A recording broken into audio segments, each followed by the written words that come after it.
Babasaheb doctor BR Ambedkar గారి 69వ వర్ధంతి సందర్భంగా ఇంత అద్భుతంగా పెద్దలందరూ కూడా ముందుండి భవిష్యత్తు తరాలకు కూడా బోధించడానికి అంబేద్కర్ గారి యొక్క వర్ధంతిని చేస్తున్నందుకు కూడా ఆల్గురుపాడు ఎస్సీ ఎస్టీ బీసీ ఈ యొక్క విగ్రహాల కమిటీలందరూ కూడా ప్రత్యేకమైనటువంటి జైబీలు తెలియజేస్తా ఉన్నాను. మిత్రులారా, మనందరం కూడా గమనించుకుంటే ఈ దేశంలో చాలామంది చనిపోయారు నాయకులు, కానీ అందరిని కూడా గుర్తుపెట్టుకోవట్లేదు. వాళ్ళు చనిపోయినప్పుడు కూడా వాళ్ళ కార్యక్రమాలన్నీ కూడా ఫార్మాలిటీగానే జరుగుతూ ఉన్నాయి.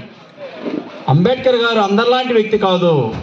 ఇందాక అన్నాడు ఎస్సీ ఎస్టీ బీసీలు ఉన్నారు, ఎస్సీ ఎస్టీ బీసీ సోదరులు రావట్లేదు అంటున్నారు. ఒక్క చిన్న విషయం మీరు గమనించుకున్నట్లయితే ఈ దేశంలో హిందువులు ఉన్నారు, వాళ్ళకి బాధలు వస్తే వాళ్ళకి ఇబ్బందులు వస్తే పోయి ఒక గుళ్ళో ప్రార్థిస్తారు. కేవలం మిగతా యొక్క మతాలకు సంబంధం లేకుండా, మిగతా యొక్క ప్రజలకు సంబంధం లేకుండా. ఒక ముస్లిమ్స్కి ఇబ్బందులు జరిగితే వాళ్ళు నమాజ్ చేసుకుంటారు. అదేవిధంగా క్రిస్టియన్స్కి ఇబ్బందులు వస్తే, బాధలు వస్తే చర్చికి పోయి ప్రార్థిస్తారు. కానీ ఎవరైతే ఈ ప్రజలు వాళ్ళ కష్టాలు ఉన్నాయని చెప్పి ఇబ్బంది పడుతున్నారో వాళ్ళందరూ కూడా వాళ్ళ దేవుళ్ళకు మాత్రం ప్రార్థిస్తే ఆ దేవుళ్ళు వాళ్ళ యొక్క బాధలు తీరుస్తారని చెప్పి అందరూ కూడా భావిస్తారు. అదే దేవుళ్ళకి చర్చికి ప్రాబ్లం వచ్చినా, మసీదు ప్రాబ్లం వచ్చినా, గుళ్ళు ప్రాబ్లం వచ్చినా కూడా ఆ దేవుళ్ళ సమస్యలు గుర్తించే ఒకే ఒక దేవుడు బాబాసాహెబ్ డాక్టర్ బిఆర్ అంబేద్కర్ అని మీరందరూ కూడా గుర్తుపెట్టుకోవాలి. అంటే బాబాసాహెబ్ డాక్టర్ బిఆర్ అంబేద్కర్ ఈ దేశంలో కేవలం మాలలకో, మాదిగులకో, ఎరుకులకో, యానాదులకో, బీసీలకో, కుమ్మరోళ్ళకో, మంగళోళ్ళకో, కమ్మరోళ్ళకో కాదు, ఈ దేశంలో ఉన్నటువంటి అగ్రవర్ణాల ఓసీలో ప్రజలందరూ కూడా హక్కులు ఇచ్చింది కేవలం బాబాసాహెబ్ డాక్టర్ బిఆర్ అంబేద్కర్ అని అందరూ గుర్తుపెట్టుకోవాలి.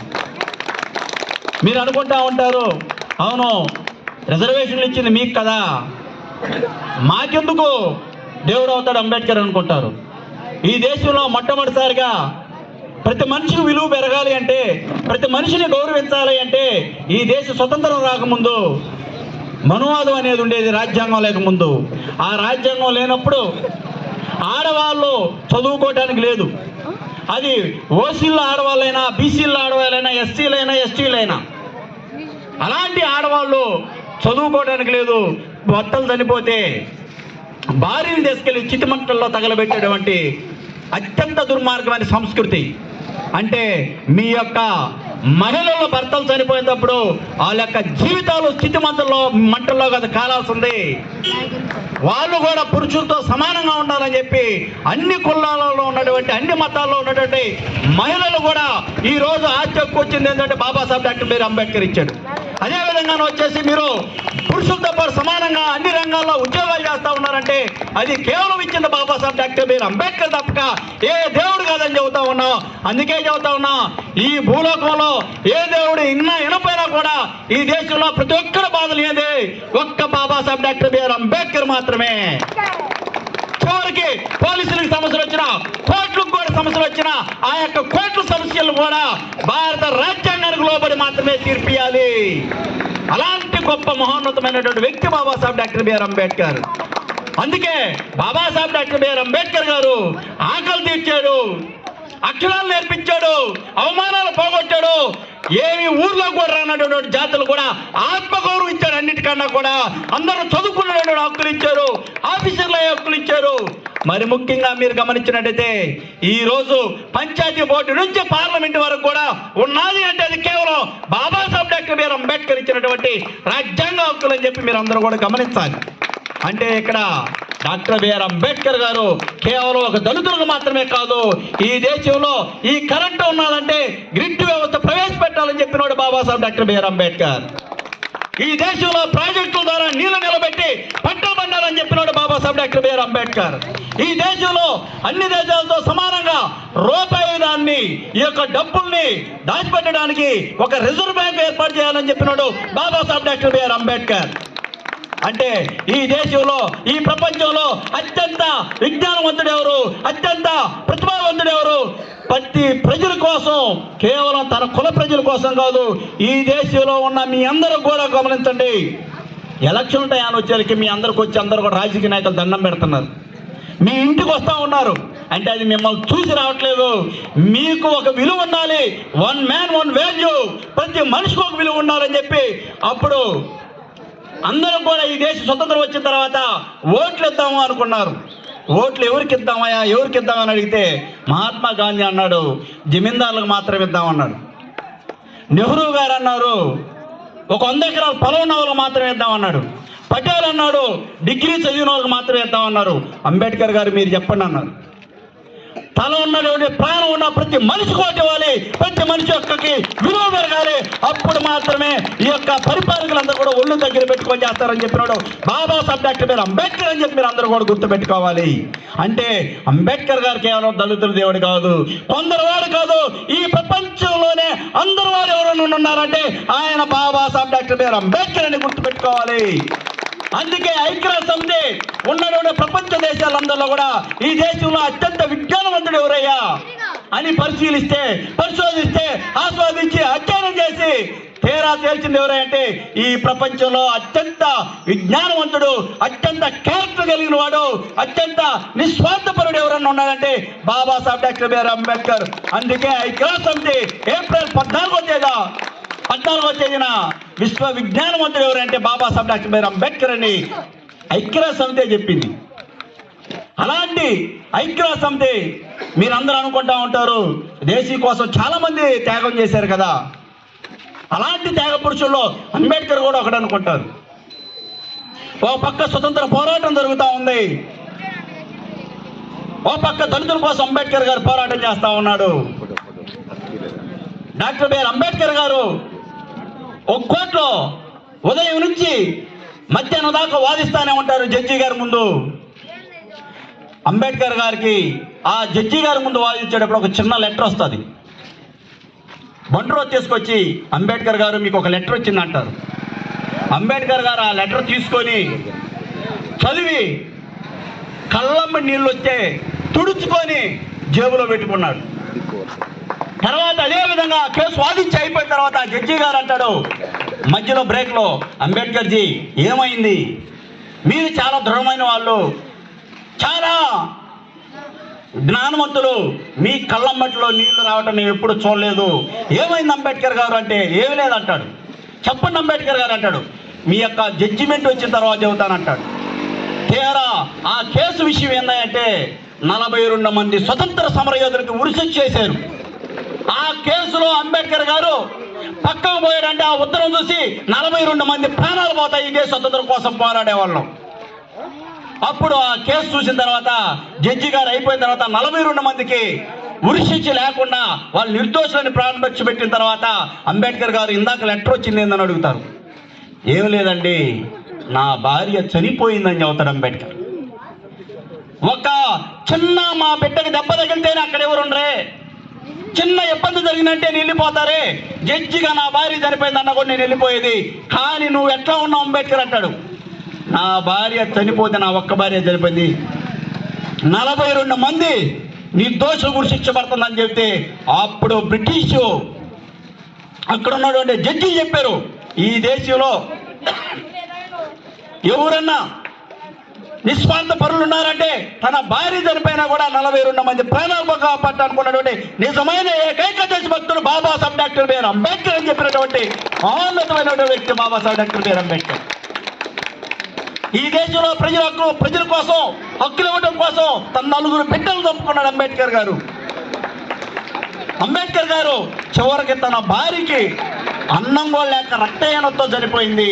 అంటే అంబేద్కర్ గారు తలుచుకుంటే ఈ దేశానికి ప్రధానమంత్రి అయ్యేవాడు, ఈ దేశానికి రాష్ట్రపతి అయ్యేవాడు, ఈ దేశంలో ఏది కావాలనుకున్నా కూడా అది అయినటువంటి అవకాశాలు ఉన్నప్పటికీ ఈ రోజు రాజకీయ నాయకులు చూస్తూ ఉన్నారు, చిన్న వార్డు పదవి ఇస్తామంటేనే కుటుంబాలు వదిలిపెడతా ఉన్నారు.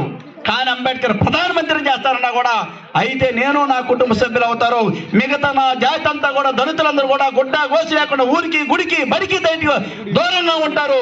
అలాంటి వాళ్ళందరూ కూడా కోటు బూటి వేసుకునే స్థాయికి ఎదగాలని చెప్పినాడు బాబాసాహెబ్ డాక్టర్ బిఆర్ అంబేద్కర్. అలాంటి డాక్టర్ బిఆర్ అంబేద్కర్ గారి యొక్క వర్ధంతిని ఈరోజు ఇక్కడ జరుపుకోవడం చాలా సంతోషంగా ఉంది. ఈ అంబేద్కర్ గారు అంటే నేను ఒక చిన్న మాట చెబుతాను, అందరి విగ్రహాలు లాంటి విగ్రహం కాదు అంబేద్కర్ గారు. వీరులు విగ్రహాల్లో ఉండరు, వీరులు విగ్రహాల్లో ఉండరు, ప్రజల గుండెల్లో ఉంటారు, వాళ్ళు చేసే పోరాటంలో ఉంటారు, వాళ్ళు మాట్లాడే మాటల్లో ఉంటారు, వాళ్ళు ఇచ్చిన చట్టాల్లో ఉంటారు. ఆ వీరుడే బాబాసాహెబ్ డాక్టర్ బిఆర్ అంబేద్కర్ గారు. అందుకే ఆయన విగ్రహం ఒక స్ఫూర్తి.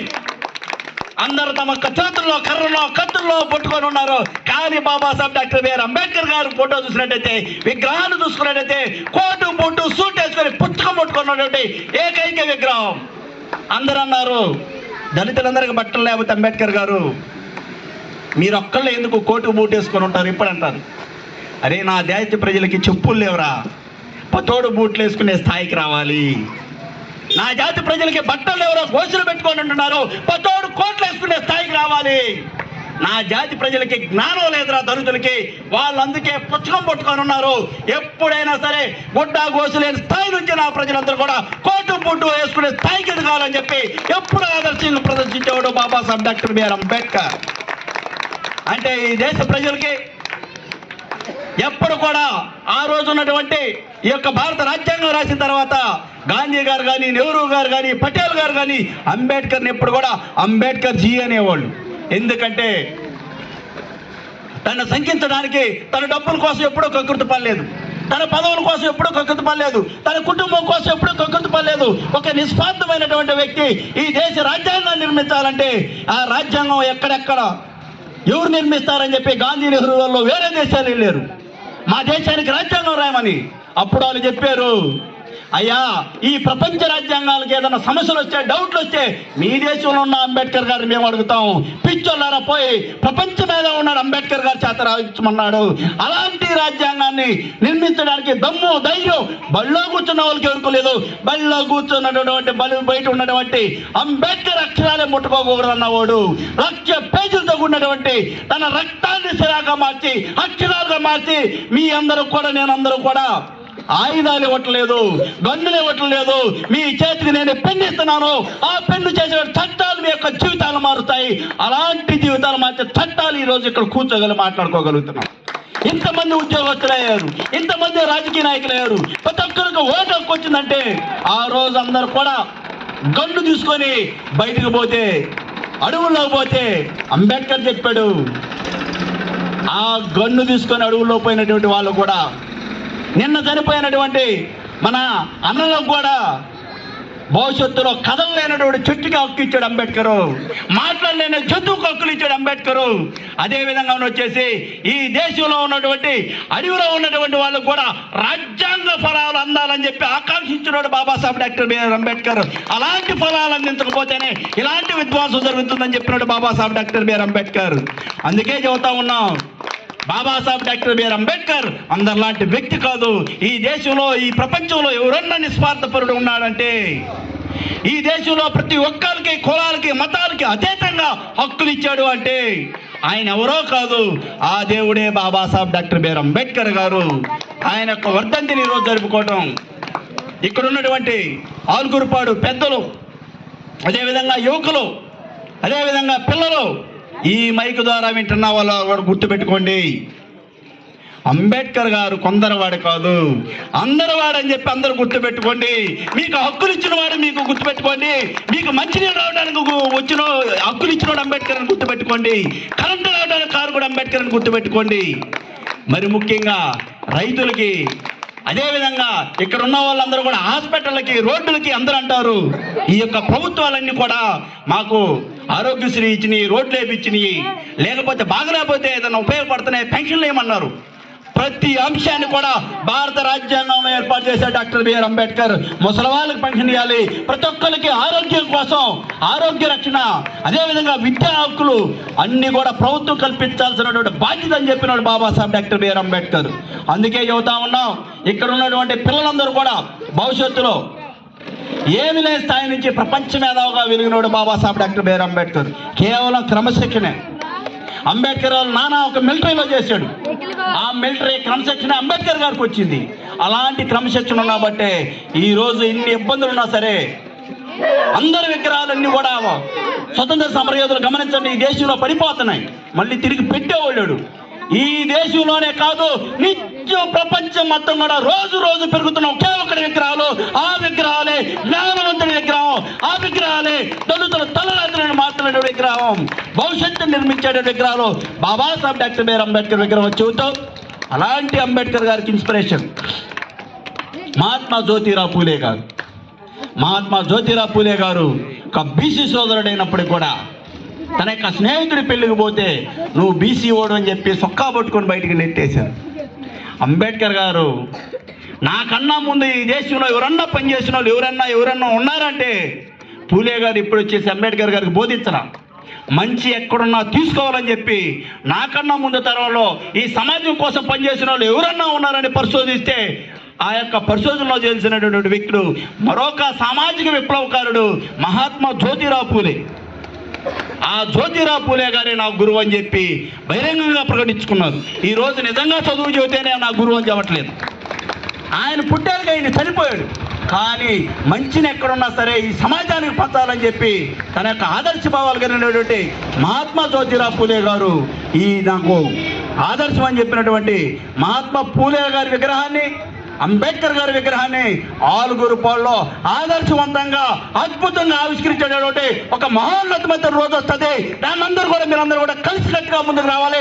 ఎన్ని కుట్రలు పడినా, ఎవరు కూడా కుయుక్తులు పడినా కూడా ఈ మహనీయుల విగ్రహాలు ఆపటం కూడా ఎవరి వల్ల కాదని చెప్పి తెలియజేసుకుంటూ మీ ఐక్యతతోనే ఈ యొక్క విగ్రహాలు ఓపెన్ చేయడం జరుగుతుంది అని తెలియజేసుకుంటూ ఈ యొక్క అవకాశం ఇచ్చిన మీ అందరూ కూడా జై భీములు.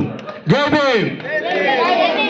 చాలామంది జై భీమ్ అంటే ఇదేమన్నా పదం అనుకుంటారు. చర్చికి పోయే వాళ్ళు ప్రైజ్ లాడ్ అంటే ప్రైజ్ లాడ్ అంటారు. ఆ గుడికి పోయే వాళ్ళు ఆ దేవుడికి సంబంధించిన ఎన్ని చదువుతారు. వాళ్ళు నమాజుకి పోయే వాళ్ళందరూ కూడా సలాం అలైకుం అంటే సలాం అలైకుం అంటారు. అసలు కులాలకి మతాలకి అతీతంగా అందరికీ ఉపయోగపడేటటువంటి ఒక పదం ఉంది, జై భీమ్. ఏంటిది? అందరూ ఏం చెబుతారు? కనపడంగా నమస్తే అంటారు. ఏమంటారు? నమస్తే అంటే నా అంటే లేదని, మస్తే అంటే మస్తిష్కం మెదడు లేదని, నమస్తే అంటే నాకు తలకాయ లేదని. అంటే ఈ దేశంలో ఉన్నవాళ్ళు, ఈ బిల్డింగ్ నిర్మించేవాళ్ళు, ఈ కరెంటు కనుక్కున్న వాళ్ళు, ఈ చదువులు చెప్పిన వాళ్ళు, ఈ వ్యవసాయ శాస్త్రవేత్తలు, ఈ బట్టలు నేర్చేవాళ్ళు, ఈ మైకులు కనిపెట్టిన వాళ్ళు అందరూ కూడా తలకాయ లేకపోతే కనిపెట్టారా? అందుకే అంబేద్కర్ చెప్పాడు, అంటే వాళ్ళు రాయిని తెచ్చి రాయిని, చెట్టుని తెచ్చి చెట్టుని, గొర్రెని బర్రెని పూజించమంటే దేవుళ్ళు అంటే నమ్ముతున్నారని చెప్పి ఆ రోజు వచ్చినట్టు ఆర్యులందరూ వీళ్ళకి తలకాయ లేదని చెప్పారు. నమస్తే అంటే నాకు తలకాయ లేదని. ఎవరన్నా పెద్దయినా నమస్తే అయ్యా అన్నావు అనుకో, నాకు తలకాయ లేదని. టాటా నమస్తే అన్న అనుకో, నాకు కూడా తలకాయ లేదని. అంటే ఏంటి తాటికాయలా? అంటే అంబేద్కర్ చెప్పాడు, ఈ దేశ నిర్మాతలు మేము దళితులమి, ఈ దేశ నిర్మాతలందరూ కూడా అంబేద్కర్ వారసులందరూ కూడా మాకు తలకాయ ఉందని చెప్పాలంటే జై భీమ్ అని చెప్పాలి. ఏం చెప్పాలి? జై భీమ్ అని ఎందుకు చెప్పాలి? జై అంటే జయము కలుగును గాక. జై అంటే భీమ్ అంటే విజ్ఞానవంతుడా, అభివృద్ధిని కోరుకునేవాడా, చదువుకునేవాడా, పరీక్ష రాసేవాడా, వ్యవసాయం చేసేవాడా, నువ్వు చేసే ప్రతి పనిలో నీకు జయము కలగాలన్నాడు అంబేద్కర్. అంటే తాత నీకు జై భీమ్ అన్నా అనుకో, తాత నీకు జయము కలుగును గాక, అయ్యా నీకు జై భీమ్ అన్నా నీకు జయము కలుగును గాక. అంటే మాకు తలకాయలే ఉన్నాయి, తాటికాయలు కాదని చెప్పడానికి అంబేద్కర్ ఒకటే చెప్పారు. మీరేదంటే అది చెబితే వినటానికి ఏడున్నాడు అమాయకులు కాదు, అంబేద్కర్ వారసులు, బానిసలం కాదు. బాబాసాహెబ్ డాక్టర్ బిఆర్ అంబేద్కర్ వారసులు అయితే అందరు కూడా జై భీమ్ అంటాను. మీరు జై భీమ్ అన్నారు. ఏమనాలి? జై భీమ్, జై భీమ్, జై భీమ్, జై భీమ్, జై భీమ్, జై Bhim. Thank you, thank you అనండి. జై భీమ్. Thank you.